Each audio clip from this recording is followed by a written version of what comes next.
Muy buenas tardes. Un viernes más venimos a presentaros otro caso muy impactante de esta extensa crónica negra, que por desgracia no deja de sorprendernos, en el que, cómo no, verificamos, confirmamos y dejamos totalmente al descubierto que los seres de luz simplemente podrían ser un título perfecto para cualquier libro que nos hablase del despertar de las almas. Pero no, por desgracia, es el nombre que han decidido ponerle nuestro Ministerio de Desigualdad. Bueno, no vamos a entretenernos más. Espero que ya tengan su bebida favorita, estén en un lugar lo más cómodo posible, muy atentos, suban el volumen y prepárense para escuchar un relato más de las sombras de la luz. Desde nuestra radio amiga Multicanal Radio, a la que tenemos que agradecer que nos deje siempre ser el altavoz que muestra un poco de esa realidad que durante años se ha obviado en diversos medios. Al micrófono, Patricia Díaz. Damos comienzo a las sombras de la luz.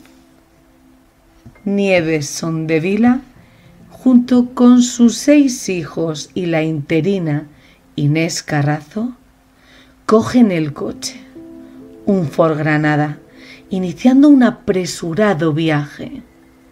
Inmensamente nerviosos, prácticamente en estado de shock, huyendo de la gran masía de Huesca, poniendo rumbo rápidamente dirección a Montmeló, que era donde residía la familia Vila Capdeville.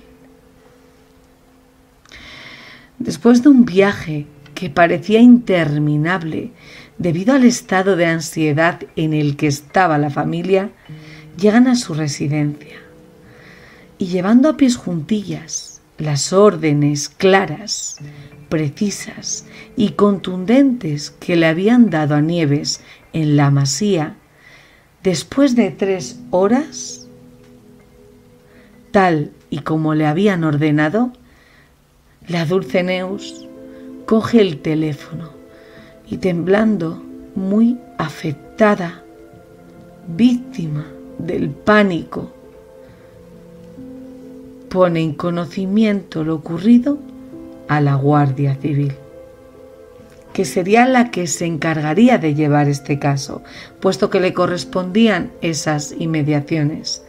Ellos mismos, la Guardia Civil, es la que, con los datos que Nieves aporta en dicha llamada, inmediatamente se pone en contacto con la policía de Huesca, para que se personasen cuanto antes en dicha masía y ver qué es lo que estaba ocurriendo. En media hora estaban en el lugar de los hechos. Al inspeccionar la casa, encontraron a Juan Vila Carbonell en el dormitorio de la planta superior, tal y como lo había descrito su mujer, durmiendo la siesta. Pero el hombre estaba semidesnudo, en calzoncillos para ser exactos, en posición fetal y con un disparo en la cabeza que parecía haber impactado en la nuca, sin orificio de salida. La policía llamó rápidamente a los servicios sanitarios, puesto que Juan mostraba tener síntomas de vida aún. Lo trasladaron de urgencias al hospital, donde intentarían estabilizarlo. Por otro lado, en Montmeló, Neus estaba muy nerviosa y decidió ir a casa de su vecina Antonia Mullins y su marido, poniéndoles al tanto de lo que había ocurrido, pidiendo que por favor le ayudaran y que llamasen a la policía para saber qué es lo que estaba ocurriendo. La policía les hizo saber exactamente que el cuerpo de Juan se encontraba en el hospital. El vecino sin dudarlo, se ofreció a llevar a Nieves para que pudiera estar con su marido en esos momentos. Mientras tanto, Antonia se quedaría al cargo del cuidado de los hijos del matrimonio.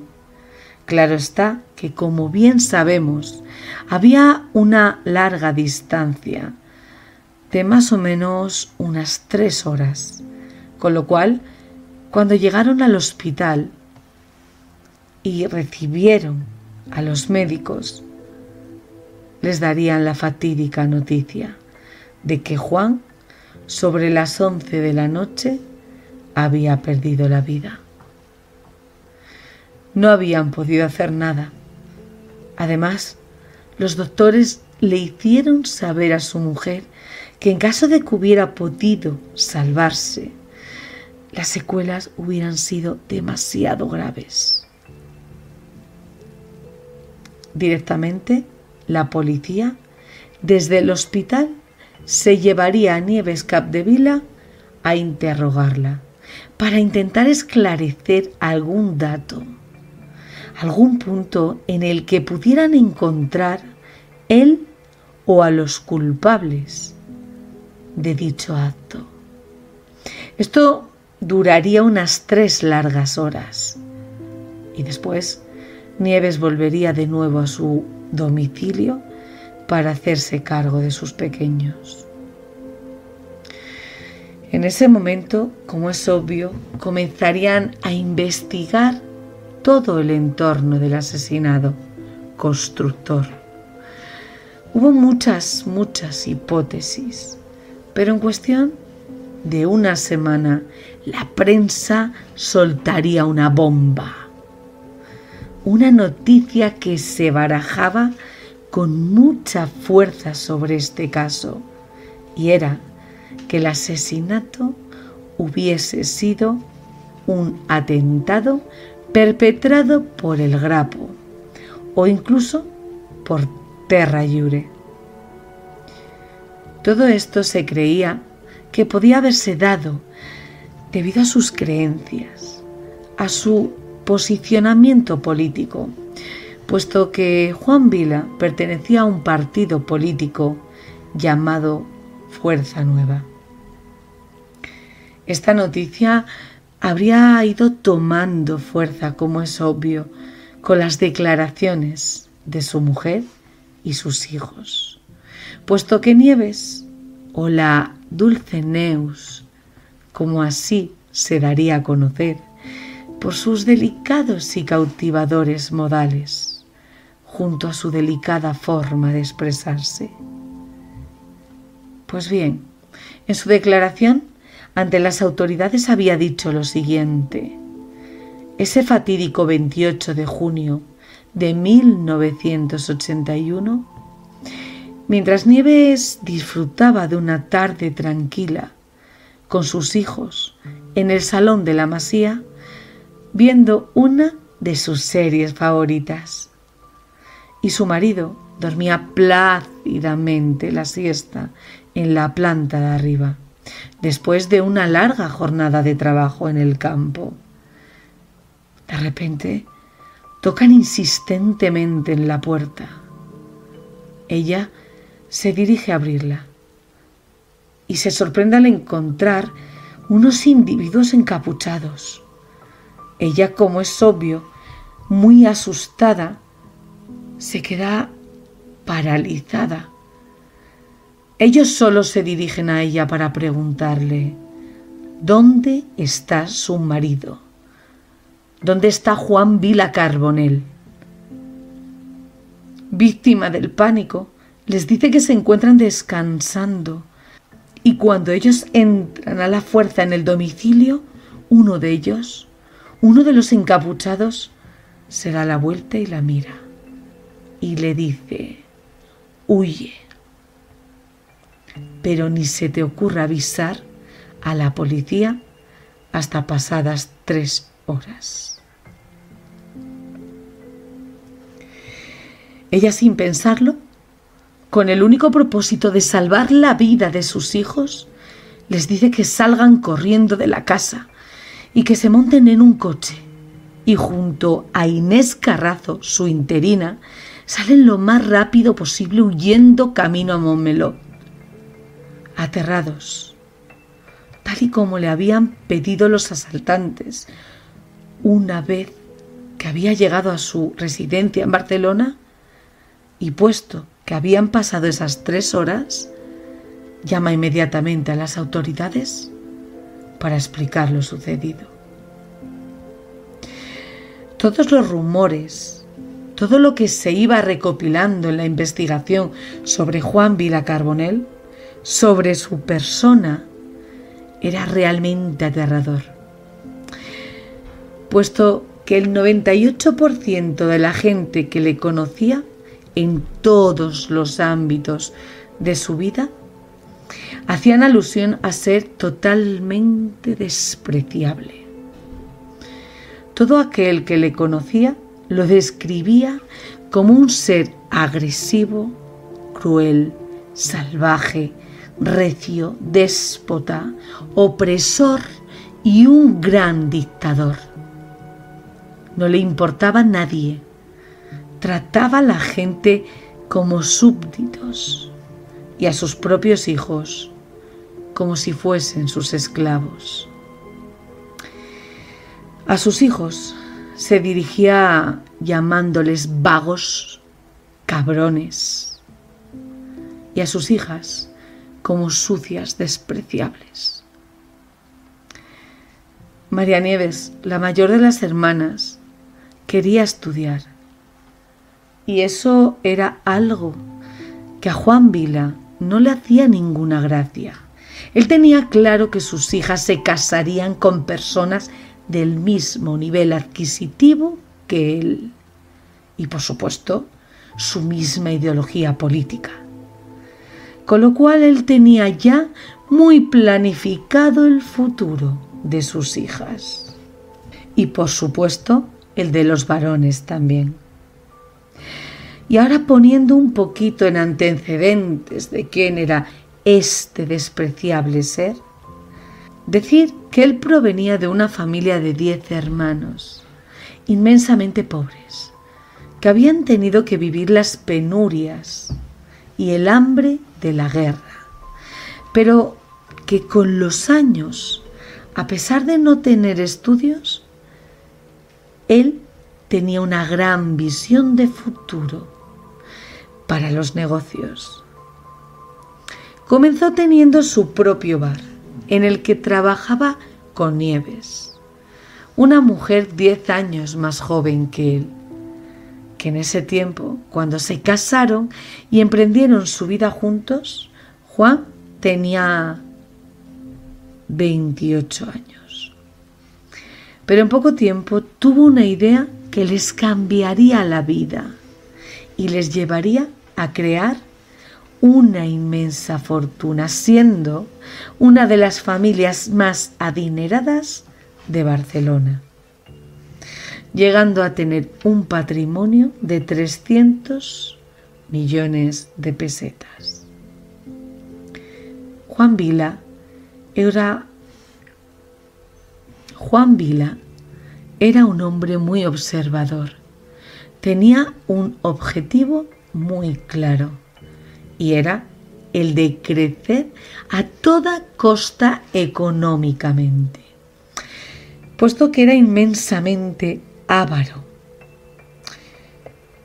Durante el tiempo que tenía en el negocio del bar, él pudo observar que en su ciudad, Montmeló, había mucha industria, pero pocas viviendas, con lo cual la gente que venía de otras ciudades diariamente a trabajar les suponía una gran pérdida de tiempo.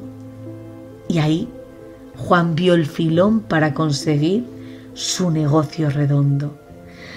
Y sin pensarlo 2 veces, decidió vender su pequeño bar y con ese dinero invertir en construir edificios. Además, en ese momento todo estaba a su favor. No se ponían prácticamente impedimentos ni cláusulas a la hora de construir, con lo cual su negocio subió rápidamente como la espuma y con ello, cómo no, su economía era cada vez más boyante.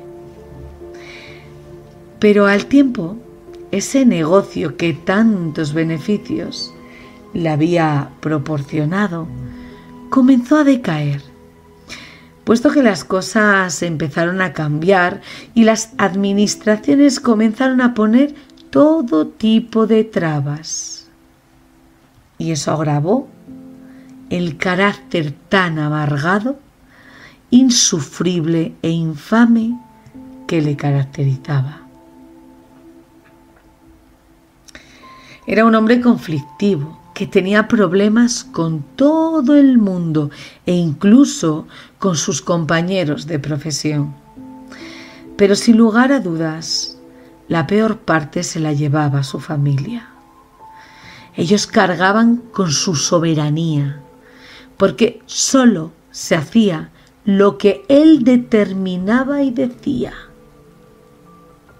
Su inmensa frialdad hacia su mujer, sus hijos, a los que ni tan siquiera llamaba por su nombre, y les hacía trabajar desde muy pequeños.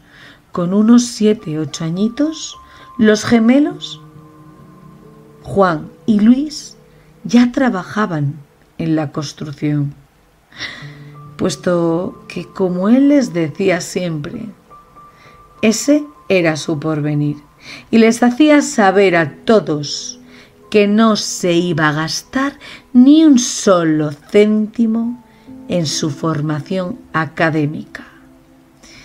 Y cómo no, esa avaricia y la maldad que le caracterizaba era tal que él le daba a su mujer una cantidad de 300 euros, unas 15.000 pesetas de aquel entonces, al mes, para gastos, para la alimentación de la familia. No olvidemos que eran 6 hijos, 3 adultos, contando a Inés Carrazo, la interina. Habría que hacer milagros, ¿verdad?, para poder alimentar en condiciones con esa cifra a toda la familia. Pero eso a él le daba igual.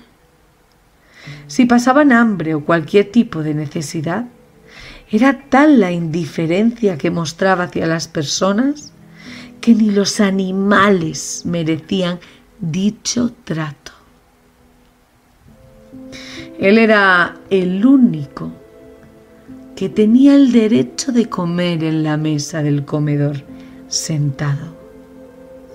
El resto de la familia debía comer de pie en la cocina. También le daba igual. Él no conocía la piedad. Por eso Nieves decidió comenzar a trabajar fuera de casa, como comercial representando firmas de cosméticos. Y ahora quiero dar una vuelta de 180 grados. Volviendo al punto en el que nos quedamos de la investigación, cuando ya los periódicos mostraban en sus portadas que una de las causas que más se barajaba sobre el asesinato de Juan Vila Carbonell era que el motivo era un atentado. Pero claro, la investigación no estaba cerrada y seguía su curso. La Guardia Civil seguía analizando cada una de las pistas que podían ser claves para la resolución de este asesinato. Y de repente, todo, como bien decía, parece dar un giro inmenso en el esclarecimiento del caso. Descubren que la dulce Neus, sí es cierto que posiblemente en su momento había estado trabajando como comercial, pero por poco tiempo, puesto que había encontrado una manera más fácil y cómoda de hacerse con la solvencia económica que ella necesitaba o que también ambiciaba. Y bien, esa era la siguiente. Se dedicaba a pedir dinero a sus amistades, a sus conocidos, que además sabían de muy buena tinta del patrimonio que poseía el matrimonio Vila Capdevila. Y eso, por supuesto, a esas amistades les producía la seguridad necesaria de que no tendrían problema a la hora de que ella les devolviera con seguridad su dinero. Además, Nieves era especialista, con su dulce voz, con su dulce habla, de convencer aportando inmensa seguridad. Y así consiguió una forma de hacer negocio. Además, con muy poquito esfuerzo, cuando alguien le prestaba una cifra, al siguiente que le pedía, aumentaba esa cifra y así al anterior le devolvía su dinero, siempre quedándose con una parte. Y esto hizo que comenzara a tener una vida más placentera, en la cual comenzaría a vivir con cierta libertad, fuera, por supuesto, de la mirada de su dictador marido. Llegando a alquilar un apartamento en el que no solo llevaría a sus hijos, disfrutando de ciertos momentos en calma con ellos, en los que les haría ver la vida tan bonita que tendrían si su padre no existiera. Pero no solo ese apartamento lo disfrutaría la familia, no, sino los amantes. Así es, ella comenzó a tener una doble vida, puesto que al trabajar fuera de casa, la dulce Neus tenía mucho más tiempo libre. Además, no olvidemos que Inés, la ama de llaves o interina, siempre estaba en casa y podía cuidar de sus hijos. Eso a Nieves le aportaba una libertad que escondía a su marido disfrazada de trabajo. Otra de las cosas que se descubrió en la investigación es que Nieves había pedido créditos en entidades bancarias donde conocían a su marido, utilizándole así como aval, sin Juan ser conocedor, por supuesto. El problema vendría cuando llegó a adquirir una deuda de 17 millones de pesetas por no pagar las cuotas de los créditos. Y como era de esperar, el banco primero intentaría negociar por las buenas con Nieves, pero no obteniendo solución por su parte, se le dio un plazo entre el 28 y 29 de junio para devolver el dinero, haciéndole saber que si no realizaba este pago, enviarían cartas y notificaciones del embargo a su domicilio. Esto, por supuesto, creaba en Nieves un miedo inmenso, puesto que su marido, como bien sabemos, tenía un carácter muy complicado e inmensamente agresivo. Todos estos datos que se habían ido encontrando la policía durante la investigación harían empezar a tener otras miras distintas, muy diferentes a barajar. La posibilidad de que el asesinato de Juan Vila Carbonell no tuviera nada que ver con un atentado terrorista. Había muchas cosas que no cuadraban en esta ecuación. Las mentiras de su mujer, la organización impecable de la huida familiar de dicha masía ante un acto tan traumático y que requería tanta rapidez. Y otra de las cosas que sería clave para la resolución sería cuando uno de los hijos del matrimonio, que supuestamente estaba en el salón esa tarde, dijo haber visto con claridad la vestimenta de los encapuchados, algo que era totalmente imposible, puesto que desde el salón, con la cristalera opaca de la puerta, no se podía ver en absoluto con claridad nada de lo que ocurriera en el exterior del salón. Y ahí, tirando del hilo poquito a poquito, la Guardia Civil descubre que además el constructor era poseedor de 2 seguros de vida y que como beneficiarios estaban sus hijos, algo de lo que se había encargado la Dulceneus, puesto que un tiempo antes había estado convenciendo a Juan para que se hiciera dichos seguros. Curioso, ¿verdad? Neus debía 17 millones y poco tiempo antes de que el banco le diera un plazo para pagarlos, ella había convencido a su marido de hacerse los seguros que sumaban en total 25 millones.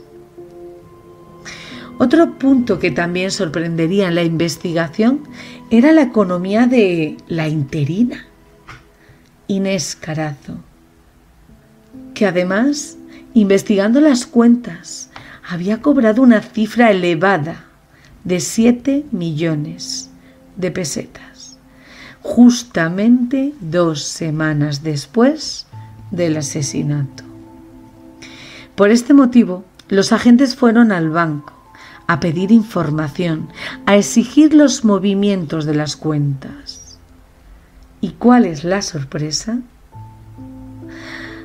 El banco les afirma, les hace saber que unos días antes de cobrar Inés, había ido al banco con un cheque, el cual no pudo cobrar, y el banco le dijo que no podía cobrarlo puesto que era un cheque sin fondos, algo que hizo cabrear muchísimo a Inés, diciendo estas palabras: voy a cobrar, no se preocupe, vaya si voy a cobrar, porque si no, va a pesar a todos.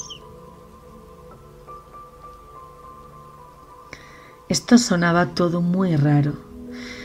La investigación cada vez estaba más cerca de esclarecerse, aunque la interina no estaba dispuesta a aportar ningún tipo de información.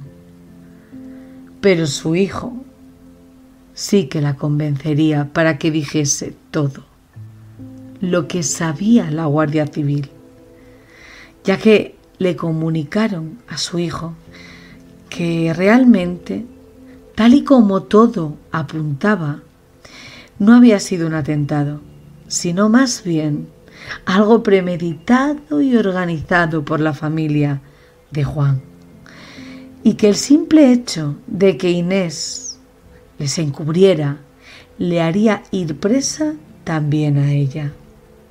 Que se ponga en contacto con la policía y que le cuente todo lo que sabe, o acabará entre rejas ella también.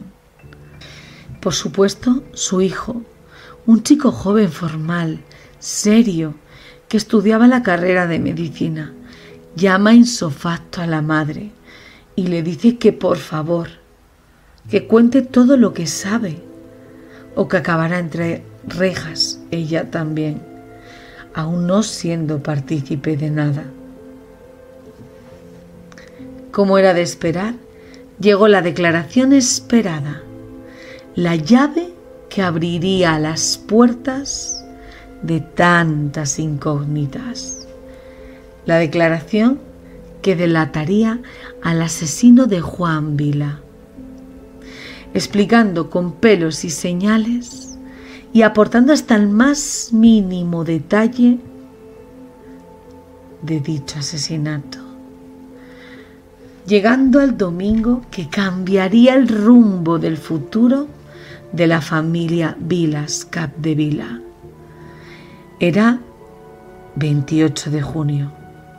Se encontraban pasando unos días en la masía que tenían en Esplàs, Huesca, pasando unos días de descanso. Bueno, más bien cambiando de aires, puesto que para Juan Vila Carbonell todos los días de su vida eran vivir por y para trabajar, y quería lo mismo por parte de sus hijos. Nieves esa mañana hizo saber que no se encontraba nada bien, con lo cual decidió volver a acostarse. Por el contrario, Juan, el marido, se fue a trabajar al campo, puesto que él no sabía de descanso alguno. Su vida solo se resumía en trabajo.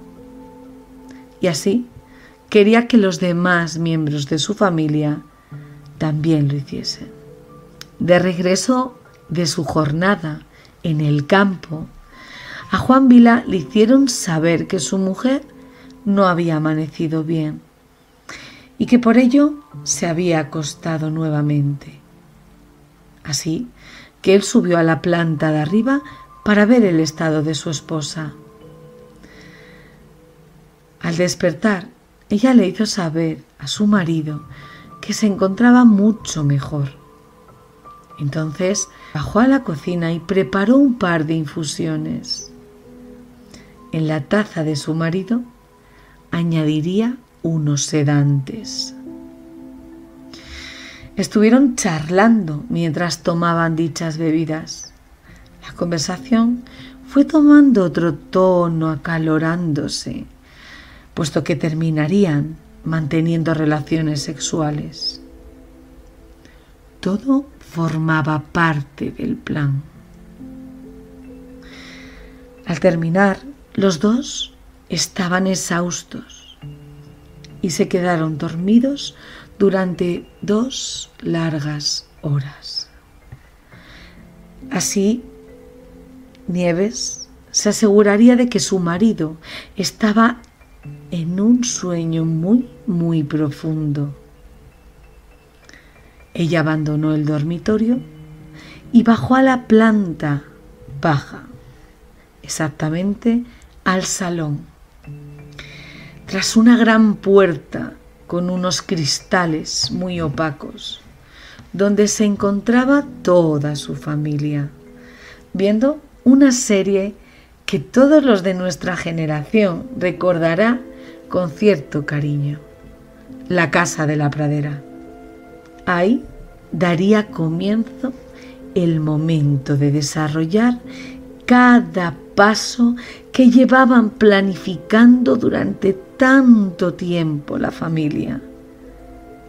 La madre, la dulce Neus, se ausentaría del salón junto con sus hijos varones.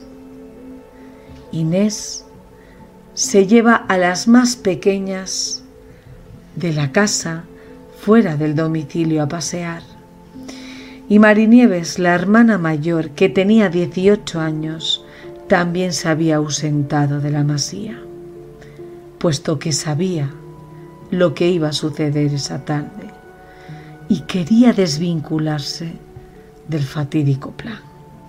Ese fatídico plan que meticulosamente habían organizado, liderados, inducidos e incluso alienados por su madre.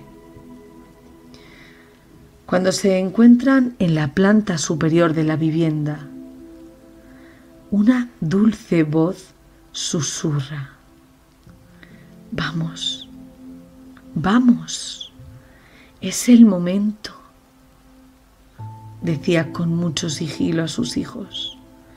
Papá está dormido, poniendo primero en las manos de uno de los gemelos una pistola Start de 9 milímetros, que era propiedad de Juan, que por cierto, él la había echado en falta desde hacía mucho tiempo. Y volviendo a lo que estaba ocurriendo en esos instantes en la planta superior de la masía, el gemelo, que tenía el arma en las manos, no fue capaz de utilizarla. Tembloroso, le pasó a su hermano el arma, que bloqueado ante la situación, se queda totalmente paralizado, con ella en sus manos. Margarita, que se había acercado al dormitorio, decidió coger las riendas de la situación, puesto que ella, con 14 años, era la más impulsiva y decidida, y tomando el arma en sus manos con mucha seguridad de lo que iba a realizar, con una escalofriante firmeza y con gran frialdad, dijo: si no tenéis lo que tenéis que tener, lo haré yo. Y con mucha suavidad, cuidando no hacer el más mínimo ruido en sus pasos, se dirigía con determinación al interior del dormitorio donde dormía su padre. Ahí, bajo la atenta mirada de sus hermanos varones, junto a su madre Nieves, y teniendo el punto de mira muy claro, disparó a bocajarro, sin remordimiento, con gran convencimiento de lo que estaba haciendo, matando fulminantemente a ese monstruo que era su padre. En ese momento, tal y como habían planificado, toda la familia saldría de la casa huyendo lo más rápido posible a su domicilio en Montmeló. Pero a la altura del kilómetro 184, en la autopista que comunica Zaragoza-Barcelona, hicieron una parada para ocultar y deshacerse de la prueba del delito. También es cierto que la interina Inés, en su declaración, comentó que no solo habían planificado esa forma de acabar con el constructor, llevaban tiempo intentando buscar la mejor manera. Habían pensado en diversas formas de acabar con él, desde veneno, a cortar los frenos del coche e incluso simular un accidente de tráfico. En su confesión también afirmó que habían intentado ya en diversas ocasiones culminar el asesinato, pero la madre insistía que tenía que ser uno de ellos. La investigación, que fue llevada por la Guardia Civil, duró unos 3 meses. Cabe decir que ese desgarrador asesinato les habría llevado durante los meses que duró la investigación a una felicidad que la familia no había experimentado nunca, debido al trato inhumano al que les sometía Juan Vila Carbonell. Nieves, durante ese tiempo, sería la que llevaría los negocios de su marido. Pero esto sería por muy poco tiempo, puesto que el día 9 de octubre, Neus fue detenida. Y un año después, en 1982, en mayo, fue condenada a 28 años de prisión por parricidio, con premeditación y alevosía. Algo que hizo que este caso fuera aún más mediático fue que Neus contrató al abogado Emilio Rodríguez Menéndez y que éste hizo del caso un show mediático. Sus hijos obviamente también serían arrestados. Nieves a 12 años y los gemelos Juan y Luis a 10 años y un día. Marisol, 4 años de internado siendo tutelada. Y a pesar de que los agentes en su día le hicieron saber al hijo de Inés que la interina, si declaraba, no le ocurriría nada, no pudo librarse de prisión, pues como era de esperar, esto no ocurrió, ya que ella era conocedora y fue condenada por delito de omisión, con un arresto de 6 meses y una multa de 100.000 pesetas de aquel entonces. Cuando son detenidos los menores, creyeron la versión que les había proporcionado los agentes. La versión era que su madre, Nieves Capdevila, había confesado todo al completo, cayendo así en la trampa, afirmando todo lo que Inés había declarado ya. Durante el juicio, la dulce Neus no culpabilizaba a sus hijos. Ella lo que hacía saber es que era tan difícil la situación familiar que vivían que no pudieron tomar otra decisión, puesto que ella se había intentado separar en diversas ocasiones, pero él siempre la amenazaba asegurando que si lo hacía los mataría a todos.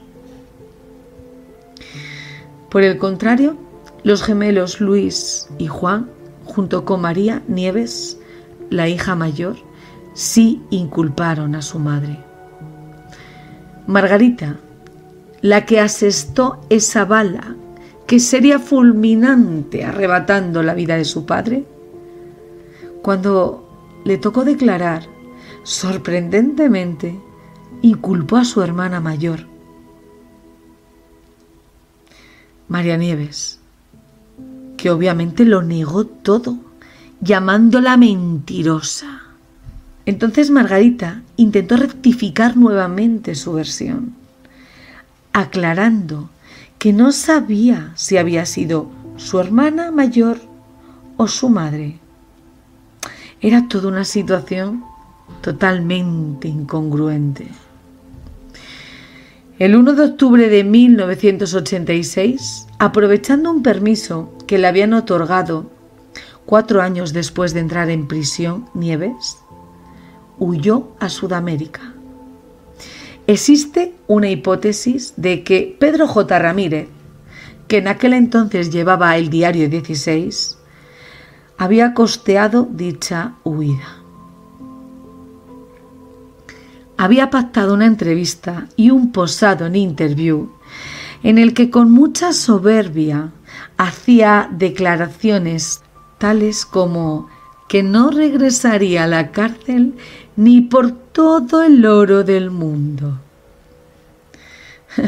Pues no fue así, puesto que en 1987 se le arrestaba nuevamente en Ecuador por tráfico de esmeraldas falsas. Cumplió condena 2 años allí, en Ecuador, y luego terminaría de cumplir su condena en España, hasta ser puesta en libertad provisional en 1997. Este caso llegó a ser tan mediático que se estrenó en el cine en 1985 con Charo López y que la titularían Crimen en Familia. Lo que sí quedaría claro es la inducción, el poder y la manipulación de una forma muy firme y contundente sobre los menores por parte de su madre. Y hasta aquí nos ha llevado este relato hoy. hoy no quiero dejar ninguna frase. Simplemente me gustaría pedir vuestras opiniones. Y a mí me gustaría decir que para mí este caso es tremendamente complejo. Pero ahora lo vamos a debatir. ¿Con quién mejor que con Fran?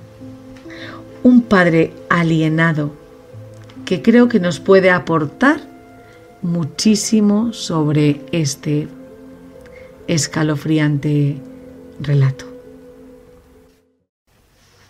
Y aquí tenemos a Fran, que nos va a explicar perfectamente, porque creo que todos lo conocéis ya y está bastante especializado y concienciado con este tema que es la alienación parental. ¿Qué tal, Fran? Hola, buenas tardes, Patricia. Encantado un día más de acompañaros a ti y a nuestros queridísimos oyentes de Multicanal Radio. Ya son como una pequeña familia. Exactamente. ¿Cómo ha ido la semana? Muy bien, muy ocupada, dando la batalla a este feminismo hegemónico misándrico, con nuevos proyectos y dando la batalla. Bueno, como siempre digo, le podéis encontrar en diversas redes, en Proyecto Parabellum, en Un Paso al Frente y en sus redes sociales como Un Padre Alienado, Stop SAP. ¿Por dónde empezar con este caso? Bueno, yo lo tengo claro. En este caso la víctima no es una persona empática para nada. Más bien es una persona sádica que disfruta con el dolor de los demás. Entonces yo incluso no lo catalogaría como una alienación como tal. Uno de los síntomas de SAP es que hay un odio infundado hacia uno de los progenitores. En este caso el odio está más que fundado, lógicamente. Sí. Como no. Pero también la utilización de estos menores por parte de la madre también es algo que es totalmente vomitivo. Está claro que, a ver, esto era, como digo yo, un drama en toda regla a todos los niveles, puesto que el padre era una persona inhumano, era inhumano, vamos a dejarlo ahí, era inhumano por cómo el trato que tenía hacia sus hijos, los tenía prácticamente, no esclavizados, pero bueno, trabajando desde los 8 años, no quería que estudiaran, porque él decía que bueno, que como iban a heredar el negocio familiar, ellos tenían que dedicarse a trabajar, que así era como él había amasado su fortuna y simplemente con eso era suficiente. Y sus hijas, obviamente, él ya tenía su futuro ideado. Bueno, yo creo que este hombre tenía lo que sabemos y que hemos hablado en diversas ocasiones, alesitimia, ¿vale? Que imagino, bueno, ya lo hemos comentado en diversas veces, ¿no? Que es, bueno, esto es un término que hace referencia a que los seres humanos, a ciertos seres humanos que son incapaces de mostrar sentimiento y de expresar e identificar emociones. Y yo creo que este hombre tenía un poquito de esto, aparte de la gran maldad, claro. Yo voy a discrepar con esto, porque yo creo que él sí que era consciente del daño que hacía, porque creo que al contrario, que tenía un sadismo, o sea, él disfrutaba, o sea, él imponía, o sea, incluso castigos como hacerles cavar sus propias tumbas a sus propios hijos, sí. O sea, y él disfrutaba con ese dolor. Claro. Es un síntoma inequívoco de sadismo. Cabe decir que este caso es inmensamente largo. Y hay datos que hemos obviado porque podríamos tener, hay un tiempo limitado en la radio y sabemos que no podríamos extendernos mucho más. Pero lo que tú estás diciendo, Fran, sí, es así, es correcto. Correcto. Aparte, bueno, este hombre, esa sensación de éxito que le hacía tener también una sensación de invulnerabilidad y decir, a mí me tenéis que hacer caso porque mirad yo de donde vengo, una familia humilde, una familia empobrecida, a donde he llegado. Entonces el que tiene la razón soy yo y no se me puede rebatir porque esto lo hace muy poca gente. Eso mezclado con ese carácter, ya estamos diciendo, sádico, demás, pues bueno, pues crea como siempre, al final cuando se mezclan ciertos componentes, pues sale este cóctel fatal. Sí, totalmente. Mezclado también con ese carácter narcisista manipulador de la dulce Neus, que era capaz de cambiar de carácter de repente, incluso hilarlo todo muy bien como hizo, de involucrar a sus hijos porque sabía que en caso de cogerles, como fue el caso, la pena iba a ser menor. Sí, sí, ella, de hecho, bueno, como bien comentábamos, se intentó, ¿no? Llevar a cabo el asesinato en diversas ocasiones. Pero claro, ellos se bloqueaban porque ella estaba convencida, bueno, convencida no, ella como, vamos, no es tonta, obviamente quiere que sea uno de sus hijos menores. No María Nieves, que tenía 18 años, no, los menores. Claro, lógicamente. Obviamente. Y sobre todo los menores de 13 años, porque son inimputables. Exacto. Buscó a los más pequeños para poder eximirse ya de toda responsabilidad.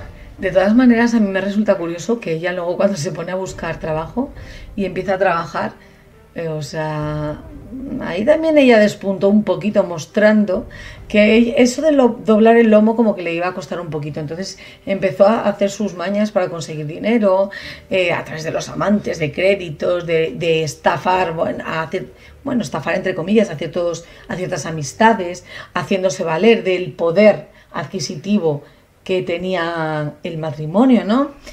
Y después de encima de todo esto, cuando ya se sabe el tema del asesinato, se descubre todo, ella aún así le siguió sacando rédito, porque ella dio diversas declaraciones que tenemos, por cierto. Una actitud diferente hacia él, es decir, pues haberos separado, haberos marchado de casa. Sí, bueno, esto ya lo había intentado yo un par de veces, ya había ido a un abogado para separarme, pero es que él decía siempre que si nos separábamos, que tuviera muy presente de que nos mataría a todos. Es decir, que él no lo haría, pero sabía quién lo haría. Esto era una cosa que lo teníamos muy claro. Vamos a decir, ven un caso así, no sé por qué intención ha sido enfocado así, pero esto no es. Ahora, vamos a decir que esto pasó debido al estado de tensión que se llevaba en casa, pues esto puede ser que sí, pero yo nunca he dicho a un niño, oye, que tenemos que deshacernos de él. ¿Por qué no? Vamos a decir, ¿comprendes? ¿Quién mató a tu marido? Hombre, yo no. Desde luego. ¿Pero quién fue? Bueno, fue la nena, claro, ya se ha sabido esto desde el principio, es decir, que ya ha sido así y una de mis niñas menores, vamos a decir. Así. Y además dio incluso una exclusiva en interview, hizo 2 desnudos en interview. Hombre, ya contratando a Rodríguez Menéndez como abogado, Sí, que a lo sí. mejor los que ya peinamos alguna cana sabemos quién es, los más jóvenes no sabrán quién es, pero fue un abogado español, el cual se caracterizaba por hacer mediático y hacer prácticamente un circo de todos sus casos. Sí, exacto. Pues ¿qué íbamos a esperar? No podíamos esperar menos. Exacto. Decir que Margarita, cuando salió del centro tutelado, también concedió un interview. Lógicamente, ya había que sacar un rédito de todo esto. Y estos Sí, sí. niños llevaban eso aprendido de atrás, esa forma de vida aprendida. Totalmente. Este es el daño, porque vamos a obviar las 2 víctimas mayores, pero este es el daño que se ocasiona a unos niños para utilizarlos para un beneficio propio. Y más de quien se supone que lo tiene que proteger, que son sus padres. Entonces eso es una característica aprendida, el cual van a transmitir en línea a lo largo del tiempo, hasta que no se corte esa herida de vida con alguien que llegue y pueda hacer ver la vida de otra manera a estas personas y no transmitir a la siguiente descendencia pues estos, iba a decir valores, pero más bien no valores Eso, de la sí, vida, sí. esta decadente forma de actuar. Exacto. Y bueno, a mí me gustaría, a mí personalmente, porque bueno, yo sé que mucha gente no está tan habituada al término al que nos referimos en muchas ocasiones como alienación. Yo puedo decir brevemente, sin la exactitud, yo voy a dar mi opinión, ¿no?, de lo que para mí es la alienación parental. Para mí la alienación parental es la forma más ruin y dolorosa de dañar a un hijo y convertirlo en una bomba en contra del otro progenitor. Ahora ya dejo a ti como experto en que nos expliques un poquito. Bueno, la alienación no es más ni menos que la manipulación de los sentimientos, incluso de los recuerdos de una persona, en este caso de unos niños, que como todavía no tienen un desarrollo psicológico muy avanzado, pues es más fácil de manipular que un adulto. casos que se pueden dar a día de hoy, lo que se ve, por ejemplo, socialmente, con todo el blanqueamiento, por ejemplo, de ETA que está habiendo, se llama, lo que se llaman ingeniería social, que le gusta poner a la gente muchas etiquetas y renombrar las cosas, no es más que una alienación social, hacer ver las cosas mediante diferentes sesgos de repetición, sesgos de confirmación, sesgos de mentira, pues al final acaban incluso cambiando la forma de pensar de una persona, y en los casos de los niños, incluso cambiando los recuerdos. Mencionando al doctor Richard Gardner, que fue el que acuñó el término de síndrome de alienación parental, él decía que los niños relataban con exactitud, o sea, narraban hechos causados por sus padres, lesiones o incluso abusos sexuales, que no se podían confirmar con un informe forense que hubiesen existido, porque era imposible, tal como tenían el estado físico o el estado psicológico. Y entonces es cuando empezó a estudiar esto, y en los años 80 se acuñó por parte de Richard Gardner el término alienación parental. Pero que vuelvo a repetir, no creo que este caso concreto sea alienación, más bien sea un caso de convicción, porque ese odio no era infundado. Normalmente la alienación parental se da cuando ya hay un rechazo y un odio a uno de los progenitores sin algo, sin un fundamento. No, obviamente aquí había fundamento. Aquí eso digo que no, sí. Yo no creo que esto se pueda etiquetar o englobar en el caso de alienación. Esto más bien es un convencimiento para convencer para hacer un delito, para cometer un delito.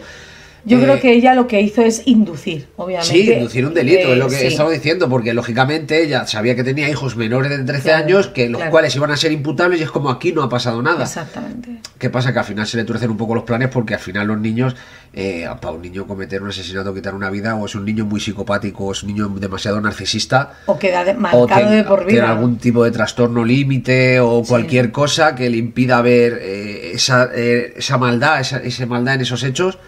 O está claro que le cuesta, es que eso no entra dentro de la inocencia de un niño, quitar la vida a otro ser. Esa inocencia que tienen, que viene de serie con ellos, les cuesta hacer esos tipos de actos tan dañinos, a no ser que, como hemos visto, que desde pequeños estén viéndolo y para ellos sea normal, o bien que sean inducidos a ello.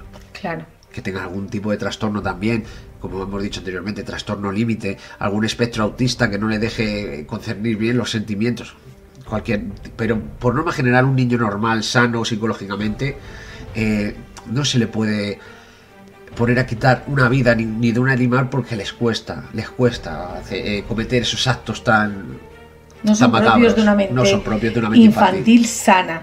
Exactamente. Bueno, pues qué decir, creo que por hoy vamos a dejar aquí nuestra charla, aunque a nosotros nos encantaría seguir hablando sobre este tema, porque hay mucho que hablar sobre ello. Muchas gracias, Fran. Gracias a ti, como siempre, por tenerme aquí, y gracias a Multicanal Radio por dejarnos dar voz a todo esto que es tan desconocido para la sociedad normal. Sí. Tan omitido, ¿verdad? Sí, es un tema tabú. De hecho, la ley 8/2021 nos está prohibiendo hablar de ello ya directamente. Pues aquí nos despedimos. Os deseamos un fin de semana y un inicio de semana maravilloso. Os esperamos la semana que viene para escuchar otro relato más. Un saludo, oyentes, un abrazo desde aquí, vuestra radio amiga, Multicanal Radio.